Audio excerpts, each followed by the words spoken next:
Assalamualaikum warahmatullahi wabarakatuh. Saya Trifania Permatasari akan mempresentasikan jurnal saya yang berjudul Israel Semut Kecil di Antara Kepungan Gajah Raksasa Arab.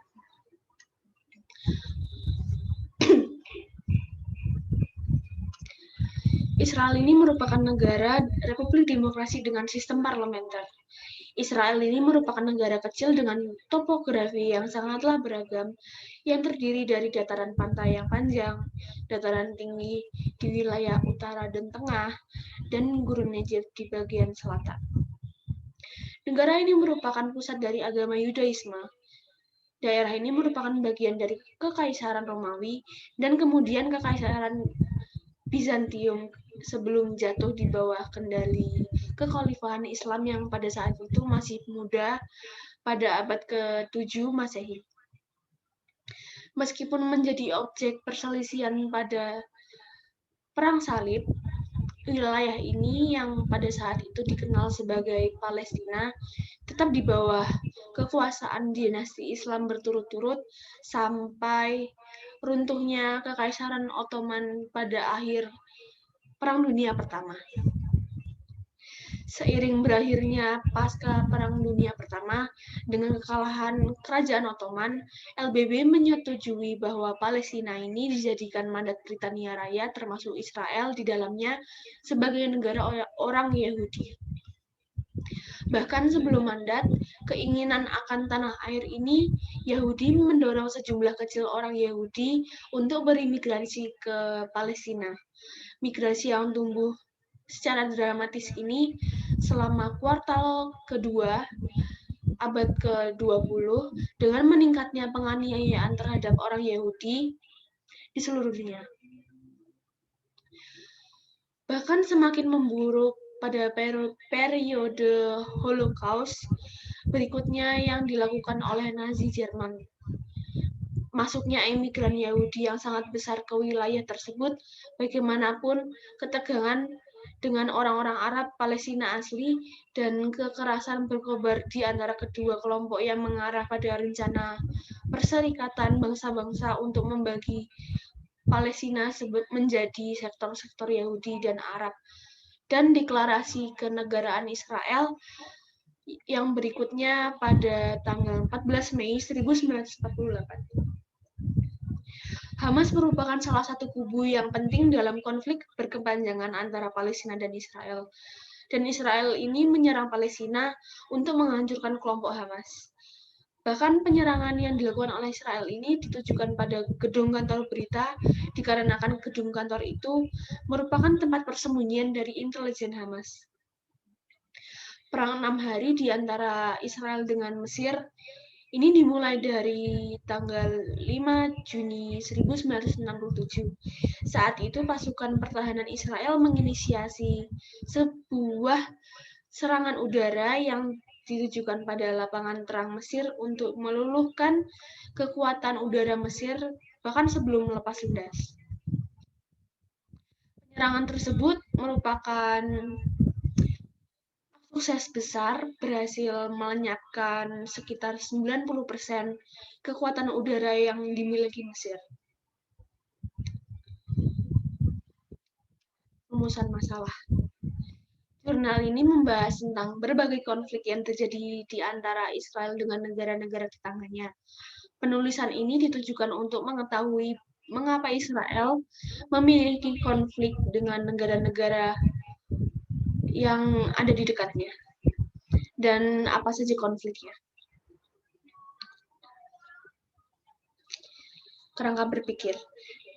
Kerangka berpikir ini ada 3, yang 2 teori, yang 1 konsep. Yang pertama, teori realisme. Teori ini merupakan teori yang utama yang mendominasi kajian politik dunia. Teori ini menjelaskan bahwa peperangan adalah suatu yang tidak bisa dielakkan karena memang sifat manusia dan negara yang tamak dan suka berkonflik. Negara-negara di Arab selama bertahun-tahun menolak hak Israel untuk berdiri. Hal ini tidak ada alasan yang valid dan masuk akal. Bahkan pada saat nasionalisme Arab dipimpin oleh Gamal Abdel Nasser ini memerintah untuk segera menghancurkan negara Israel. Yang kedua, teori konflik. Teori konflik ini melihat elemen-elemen dan juga komponen-komponen yang ada pada masyarakat yang merupakan suatu persaingan dengan kepentingan yang berbeda hingga yang satu selalu berusaha untuk menguasai pihak lain. Pihak yang kuat selalu berusaha untuk menguasai pihak yang lemah. Menurut saya sendiri, masalah ini sangat cocok untuk masalah Israel-Palestina. Israel ini selalu berusaha untuk menguasai Palestina, sehingga Palestina tidak tahan dengan kekejaman dan penindasan yang dilakukan oleh Israel pada Palestina itu sendiri, sehingga warga Palestina pergi meninggalkan rumah mereka dan tanah-tanah mereka dan rela tinggal di tepi barat jalur Gaza serta di sepanjang perbatasan Lebanon dan Yordania. Yang ketiga ada konsep human security. Komisi Keamanan Manusia mendefinisikan konsep human security ini sebagai tingkat keselamatan manusia dari ancaman kekerasan ataupun non-kekerasan. Untuk menghadapi ancaman terhadap human security ini, kerjasama antar negara sangatlah diperlukan. Selain negara, keterlibatan aktor lain seperti masyarakat, non-governmental organization, organisasi internasional, serta para akademisi juga sangat diperhitungkan. Hasil temuan dan diskusi. Yang pertama, Israel menyerang Palestina ini untuk menghancurkan kelompok Hamas. Bahkan setelah penyerangan yang dilakukan oleh Israel ini ditujukan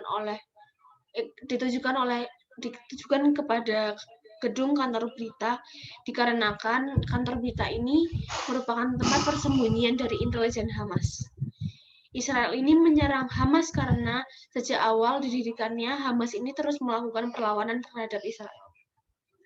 Yang kedua, perang salib. Wilayah yang pada saat itu dikenal sebagai Palestina tetap berada di bawah kekuasaan dinasti Islam berturut-turut sampai runtuhnya Kekaisaran Ottoman pada akhir Perang Dunia Pertama. Perang yang ketiga, selama Perang Arab-Israel, Maroko, Sudan, Arab Saudi, dan Yaman juga membantu mengirimkan pasukan. Kesimpulannya, Israel ini